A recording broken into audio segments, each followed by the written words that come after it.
Good morning, good people of St Andrews and St Cuthman's, and also St James in Ashurst, this Palm Sunday. Father Stephen here. I hope and pray you are all staying well. It goes without saying that I miss seeing you and walking with you, and I look forward to the time when we will be gathered together again. As you remember, the last time I spoke to you, way back at the beginning of Lent, and as you can see from my hair, that was quite some time ago, I mentioned that I felt like I was entering into a spiritual desert. For me, and maybe some of you, it seems like we are going deeper into the wilderness. What I've learned since then is that sometimes wilderness experiences can last for 40 days, 40 weeks, or heaven forbid 40 years. The good news is this though, that they always come to an end, and we return from our wilderness experiences transformed, energized, and ready for the new challenges with reinvigorated vision and zeal. Please know this, my beloved church, that wherever you are right now, and whatever you may be going through, you are not alone. Let me just say that again. You are not alone.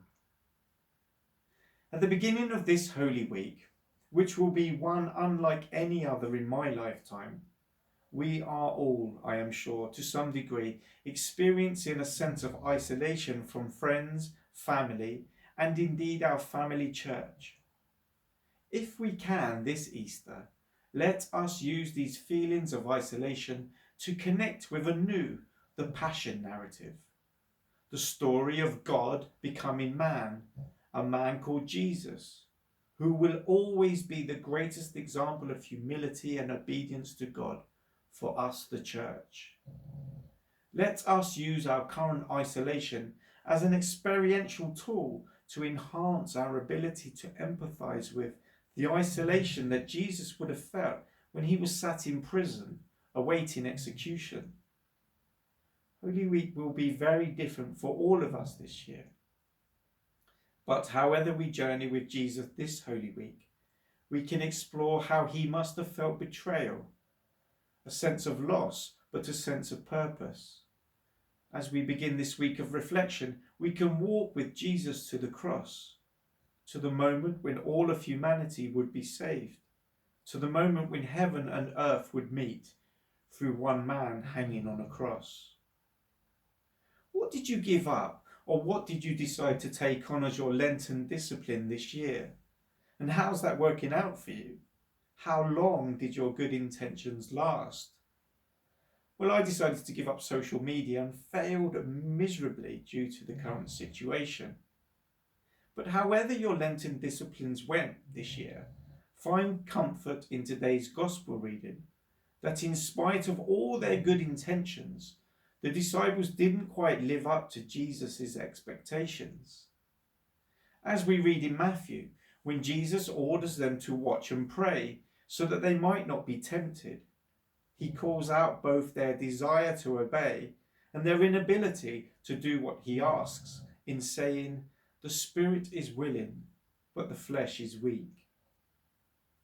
We have a desire to do what is right, but our human nature just lets us down.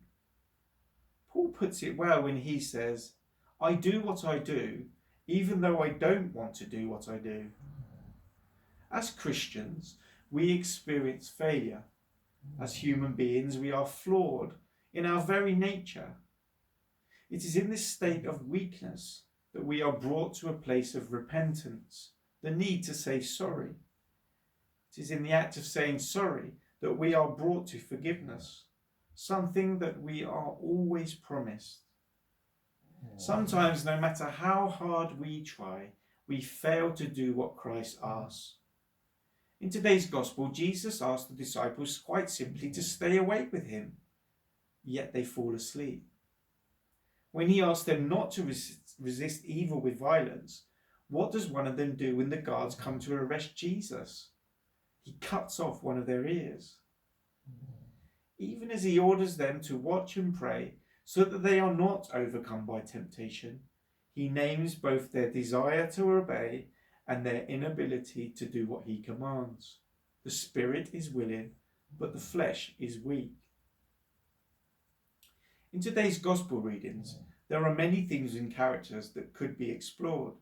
We, however, will focus briefly on two key protagonists, Jesus and Peter.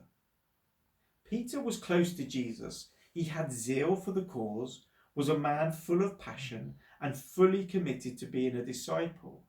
In essence, he's the kind of man I would like in my corner. But just after the Last Supper, at the Mount of Olives, Jesus challenges the disciples by saying to them that they will all become deserters. Peter responded, again, the spirit is willing, but the flesh is weak. Though all become deserters because of you, I will never desert you. And what does Jesus say to him? Truly I tell you, this very night, before the cock crows, you will deny me 3 times. Peter replies, even though I might die with you, I will never deny you. Yet not that long after Peter's bold statement during Jesus' trial, in this moment of denial, Peter again exemplifies the disciples' longing and failure to follow Jesus. He observes events from a distance and, overwhelmed by fear, 3 times he denies knowing Jesus. Peter's betrayal happens through fear. You see, he was afraid. Sometimes, as God's children, we fail through a fear of the world, and indeed what it might think of us. Let us imagine, if we can, at that point of betrayal, both Jesus and Peter must have experienced the sense of isolation from each other. Jesus then taken to a cell to await trial. Peter alone with his feelings of failure and regret. Such sadness encapsulated in one moment. Peter had a desire to do what was right, but his humanness just simply let him down. He experienced the disappointment of failure. He denied Jesus. He was flawed. But again, it is in this place of disappointment that he, and indeed us, are brought to a time and space in which we need to say sorry for not quite living up to our good intentions. It is in this place that we experience the forgiveness of Jesus, something that all his children are promised continually forever. What can we learn from Jesus at the end of the Passion narrative?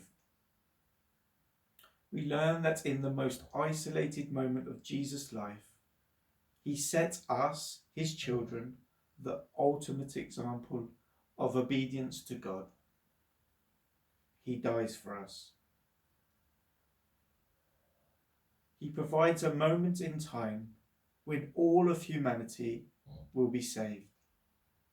A moment when heaven and earth would meet through one man hanging on a cross. The old order comes apart for the Son of God. By his unique obedience to God's will, he has opened the way to new creation for all God's children. Here indeed we see the purpose of the cross. Humanity has done its worst, but what humans intended for evil, God intended for good. The way of the cross is none other than the way of life and peace. The Son of God saves others by not saving himself. A pathway to God is now open to all forevermore. And indeed, when we fall on this path, never, never, never does Jesus forsake us. He comes alongside us, he helps us to our feet, and he walks with us. Have a blessed and peaceful Holy Week, and draw from the rich wealth of resources made available to you by the Church in your isolation. You are all in my prayers as always. Amen.